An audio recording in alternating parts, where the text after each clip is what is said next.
भोंदूबाबा खरातवरून लक्ष विचलित करण्यासाठी मंत्री झिरवाळांचा व्हिडिओ बनवून व्हायरल केला जातोय। अमोल मिटकरींचं झिरवाळ यांच्या व्हिडिओवरून स्पष्टीकरण। ठाकरे गटाच्या सुषमा अंधारे आणि शिंदे गटाच्या शीतल म्हात्रे यांच्या ट्विटरवर विधान परिषदेची जागा मिळवायची असेल तर आता शिंदेंची भाटगिरी आपल्यालाही करावीच लागेल। अंधारेंची टीका, मातोश्रीच्या मॅडम किती चापलुसी कराल। प्रियंका चतुर्वेदींची राज्यसभेची जागा घेण्याचा तुमचा डाव फसला, आता थेट उभाटाच्या जागेवरच तुमचा डोळा आहे की काय। शीतल म्हात्रेंची टीका, परदेशी शक्तींकडे पीएम मोदींबाबत संवेदनशील माहिती असून त्या माध्यमातून मोदींना दबाव आणला जातोय। मोदी हे कॉम्प्रोमाइज झाले आहेत। प्रकाश आंबेडकरांची टीका, अशोक खरात प्रकरणातील पीडित महिलांचे व्हिडिओ आणि फोटो व्हायरल केल्याप्रकरणी दोघांवर गुन्हा दाखल।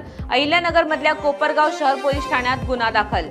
ज्यांनी भोंदूबाबाला पाठबळ दिलं ते जनतेला माहिती आहे। अशोक खरातचे कृत्य झाकण्याचा प्रयत्न झाला, मात्र नियतीने ते समोर आणलं। आमदार सुनील शिंदेंचं वक्तव्य।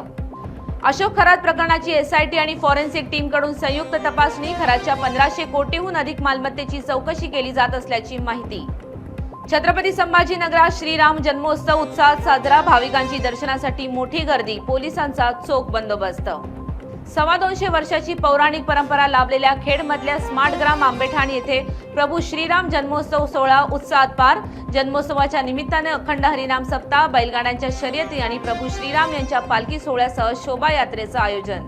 कार्ला गडावर एकविरा यात्रेनंतर क्षुल्लक कारणावरून 2 गटांमध्ये बाचाबाची। या वादाचे रूपांतर दगडफेकीत झाल्याने काही काळ गोंधळाचं वातावरण। अमरावतीत अतिजलद पथकाच्या जवानाने ऑन ड्युटी केली आत्महत्या। 35 वर्षीय विजय नागपुरे यांनी शासकीय पिस्तुलातून स्वतःवर झाडली गोळी।